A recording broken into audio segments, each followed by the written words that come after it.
Hello, YouTubers. Joe Kersey here on Sunday, November 24th, 2013 at around 3:30 in the afternoon Eastern Time.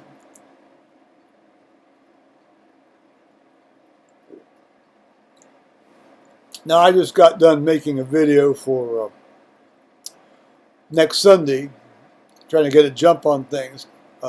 My thoughts on it's my thoughts on Advent in general, but it's titled "The Thoughts on the First Sunday in Advent." Um, and I made that in 7 minutes, and it went up in about a little over 7 minutes, and so that leaves me with time on my hands. And so now I can tell you about my day.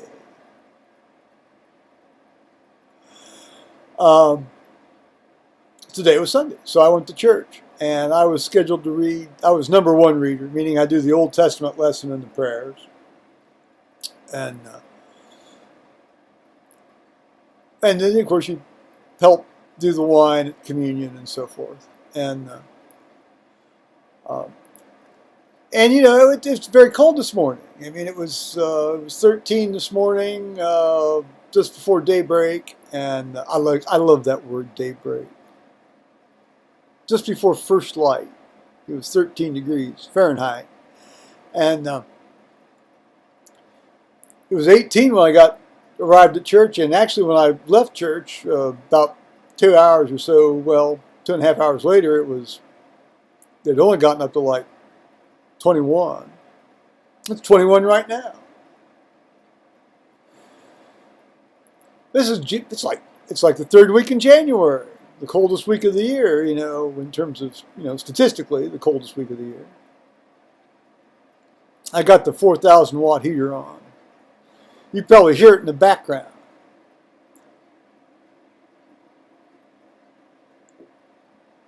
I've got 3 of those guys in reserve if this one dies on me. It's kind of like my clothes. Got to have a lot of extra sets, you know, so they can see you out. And since you know I've signed up for Medicare, not Medicare, I keep confusing that. I keep conflating that. Since I signed up for Social Security here a few days ago, I guess I'm at the top of the hill. It's just a matter of how long it takes me to get to the bottom.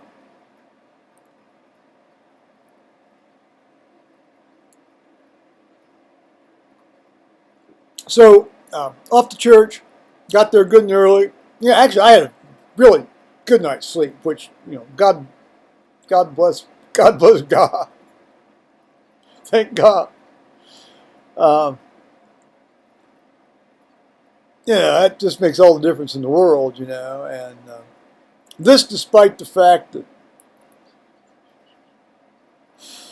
you know, I turned into the chemo chair around 7:30, and I read maybe about 20 minutes. Had my little heater turned on me. Paul's watching PBS, and he watches some of the British comedies. Well, actually, what he ended up doing was watching this kind of Downton Abbey. Well, not only a couple of Downton Abbey episodes, but you know, like how they made Downton Abbey. You know, what do the actors think about Downton Abbey? You know, and which is fine. You know, I mean, but as luck would have it, he likes to run the TV a bit loud. Well, I mean, you got this heater on. You know, how can you hear it? Oh, I'm sorry. Perhaps we could use the headphones. Oh well, no harm done. I fell asleep. So, but I did wake up at midnight, just before this stuff was getting ready to shut down, and well, or what he wanted to watch was shutting down, and so when it finished up about 5 minutes later, then he turned it off, went to bed. So, much ado about nothing here, huh?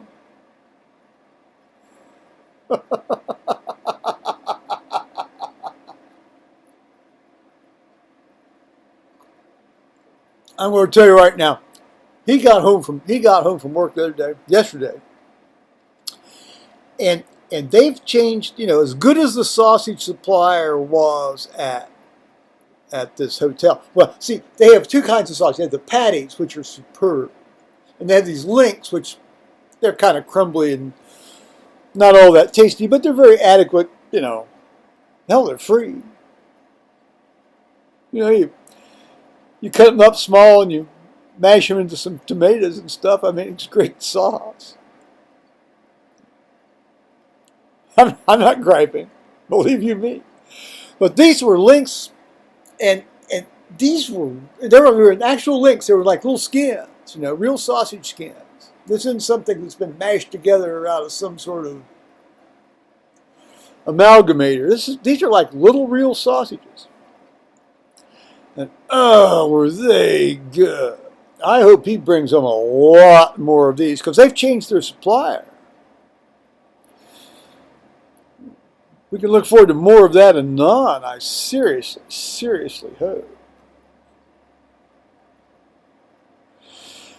Well, anyway, as I said again, off to church, and I read, and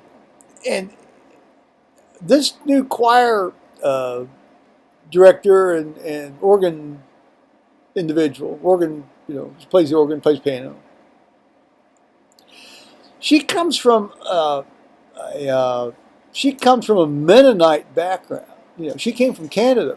Her husband's a Mennonite preacher out in the Plain City area, and has his own church and so forth. I mean, it's more, these aren't like Amish where they're completely isolated from society. They're Mennonites.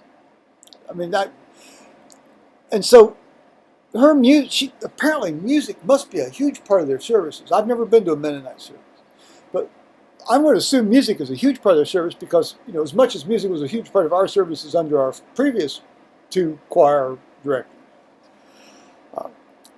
I mean, she really, we're up on our feet singing a lot at the 10:30 service. Now, there's no music at the 8 o'clock service.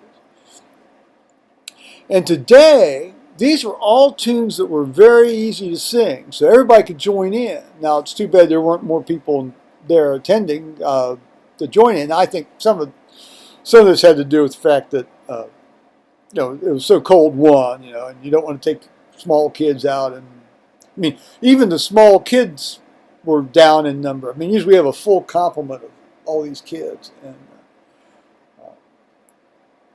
and even they were cut down. I guess maybe the parents didn't want to get them out in the 13-degree weather, 18-degree weather.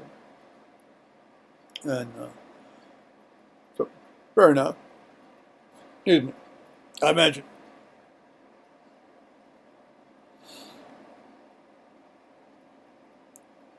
Maybe it's a good thing that it wasn't cold and just outside Jerusalem when Jesus was crucified. Maybe he would have decided not to go through with it. You think? We don't know. That's beyond our ken. That is beyond our ability to know.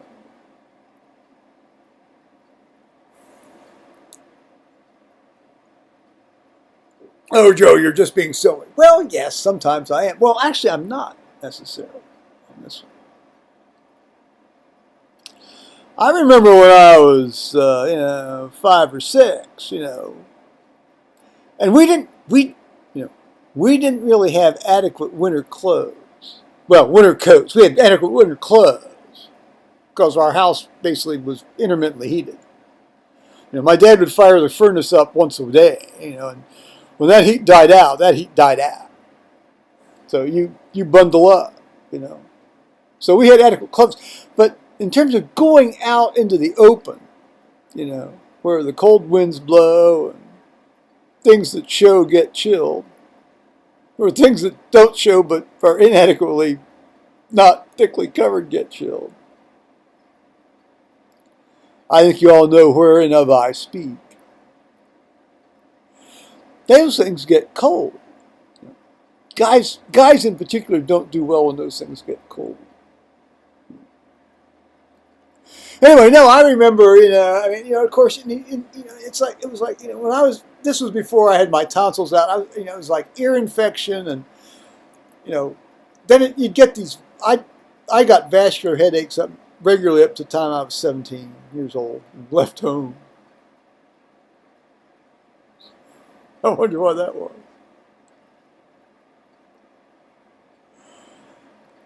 Every 2 weeks, boom, migraine. Every 2 weeks, boom. I even penciled it in on my calendar my freshman year. Well, I moved into the dorm. Expect headache today. Because it would have been 2 weeks from the last. Nope. That was it. Except after big exams, never had one of those boys. And after I took my anesthesia written board and anesthesia oral, never had one of those boys.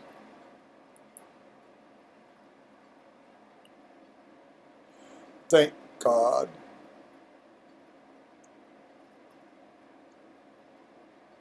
Well, we've got a bit far afield from today's service. Well, this was not one of Charles's better performances. Very honest, earnest effort. We had to hear a lot about John Kennedy and the Kennedys in general. Bobby, Teddy. He's from Massachusetts. What can I say? He can't help that, I guess.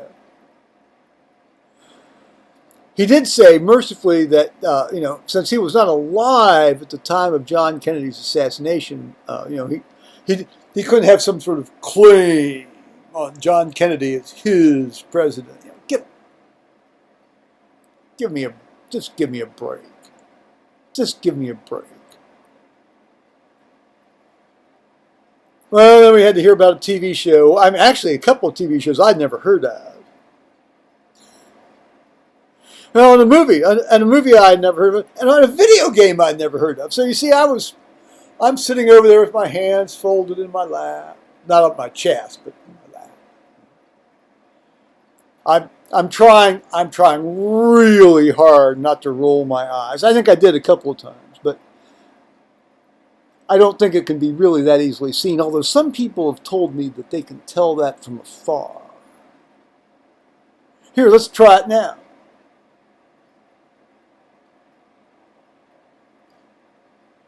As the YouTubers say, leave it a description. Comment in the description if you can figure out how to get the Google Plus thing to work. So they let you comment. Well, all right. So that was great, and communion went well, and we didn't end up with virtual communion where, you've got 10 people left, and you've got about this much wine in the bottom of this goblet. No, most of them were tincting today. Maybe they're getting hinky about the disease season coming up or something. Does that mean they don't fully trust in the Holy Ghost coming down upon this wine and sanctifying it, therefore rendering it relatively safe? Well, or saved, period. That raises interesting questions of faith, doesn't it? I remember a discussion that was dramatized in a movie between a priest who was getting ready to go off the rails. Roman Catholic priest getting ready to go off the rails. And he was talking about a question that they'd been asked in seminary. Say somebody who in confession. Now, see, the Protestants don't have this problem, but this was in the confessional, which is completely, absolutely sacrosanct, or should be, if it's not. And this fellow had told this priest, this is a hypothetical question posed to seminarians. I'm going to poison the communion wine next Sunday. Next Sunday, the communion wine will be poisoned. When wherever, from whatever bottle you obtain that communion wine, that's going to be poisoned. And the priest said, as far as he was concerned, when he answered the question in class, excuse me, was he, he'd say the prayer of consecration over it and drink the wine, no problem. He had no problem with that. Because it was a matter of faith. It was an act of faith. It was an act of affirming faith, in God.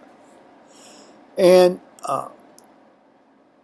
his interlocutor wasn't necessarily either pro or con on this issue. But what was interesting was that in the circumstances of the movie is he had quibbles over far lesser issues than that, which that's an interesting setup, in terms of trusting in God for the ultimate issue and not trusting in God fully for lesser issues. So since I couldn't really follow his line of discussion because of all the popular culture references, that's where my reverie led me while he was speaking. So I guess that's my sermon. That's how I experienced his sermon. Oh, I know what I really wanted to tell you about, said he, 16 minutes into this. We have kind of a sad, it's not a sad situation. I would submit it's probably not an unusual situation. We have a fellow that how can I put this tactfully? He's a very large guy. He's heavy, but he's not obese. He carries his weight well. Now, this guy is just very, very, very poor. But yeah, and here's the key statement. Up until about 3 weeks ago, he had a job. Wasn't a good job, it was a job. He could pay his rent, buy his food, pay his utilities, run his car. Right there, that tells you it's not a bad job. This guy is not a stupid man, but he's a profoundly uneducated man.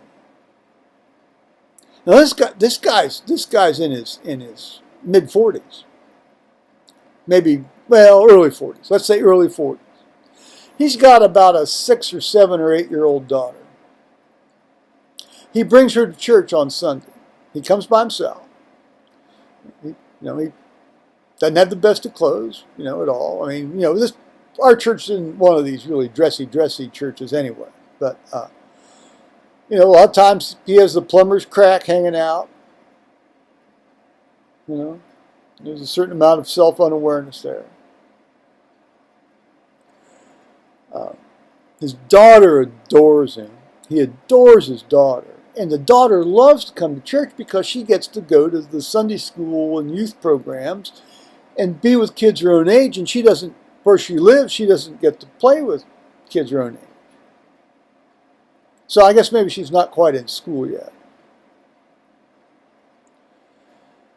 She's a bright little soul. She's clean. I mean, she's kind of, unkempt, but she's clean. I mean, her clothes are always clean. Her hair's clean. Her face is clean. I mean, she's not wandering in here with a big old ringworm sore all over her. So, hell, I remember when kids would come to school with ringworm sores all over them.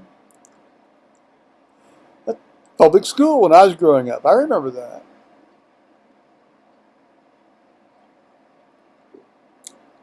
So, he's lost his job for whatever reason. And obviously he's looking for another one as best he can. But his mother died.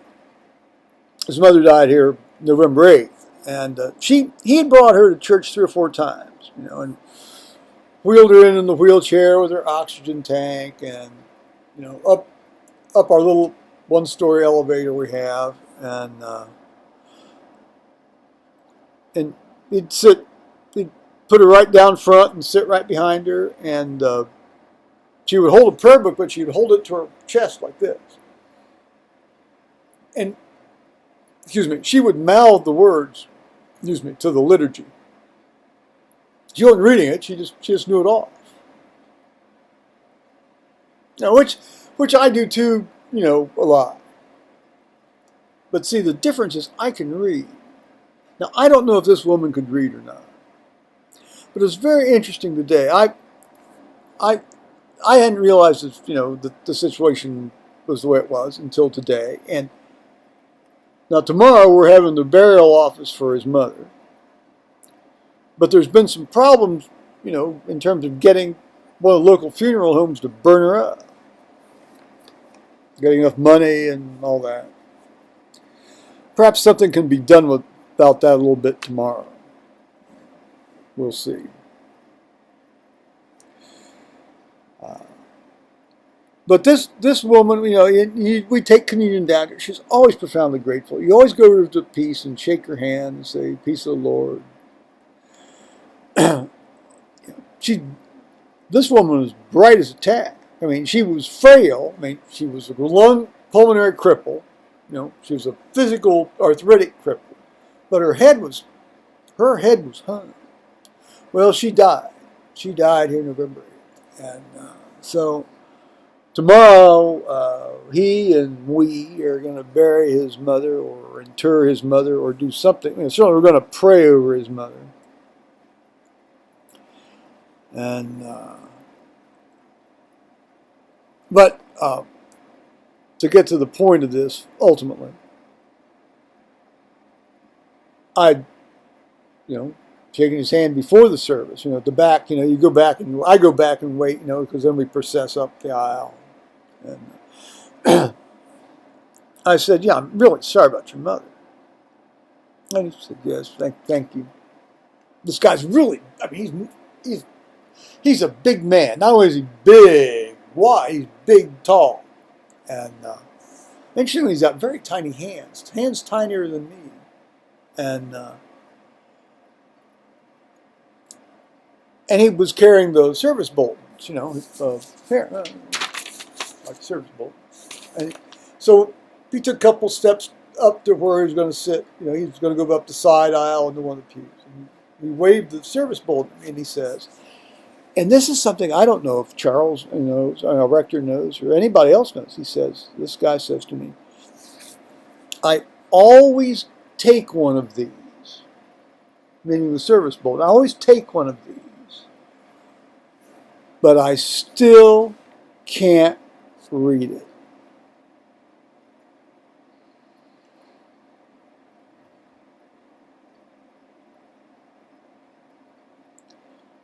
Let that be a lesson to us all. And I got thinking about this when I was having a bit of my former life down south, recreational life down south from time to time. I'd run into a number of people that couldn't read. I mean, these are guys in their late 30s, and they cannot read. They somehow fake it enough to get by where people think they can read, but they can't read. I just wonder if there isn't a huge problem out there somewhere. They're talking about early childhood education. That's fine. As far as it's useful, which I think that's yet to be seen. I think early childhood involvement with somebody who cares deeply about you, who tries to teach you stuff, is important. Obviously, I don't know whether doing it in an institutional setting is the way to go about it, but there's a lot of people out there who are in their 30s and 40s that can't read. I imagine there is. I'd like to see the numbers on that. But see, then again, how do you, this is not facetious, unlike my other video in terms of doing a survey about, safe children being happy children. Well, that wasn't quite all that facetious either. But how do you ferret out these folks? Because they're embarrassed to talk about it. They'll only talk about it if they feel that they're not going to be made fun of.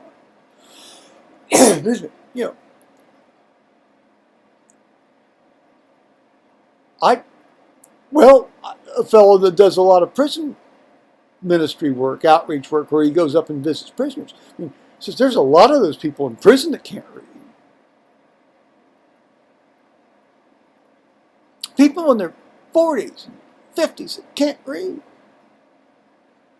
There's just something wrong about that.